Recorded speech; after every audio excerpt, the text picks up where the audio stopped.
dini Müslüman. Ey ehli Şam, şimdi defa tabi gören benim.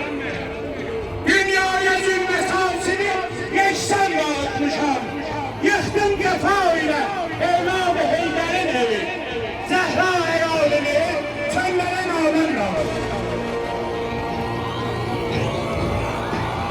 Şimdi gelin dışarıdakiler merhamet edin. 200 yılında 72 can dağıtmışam. Sonra şimdi medaktar sahne aşıladı.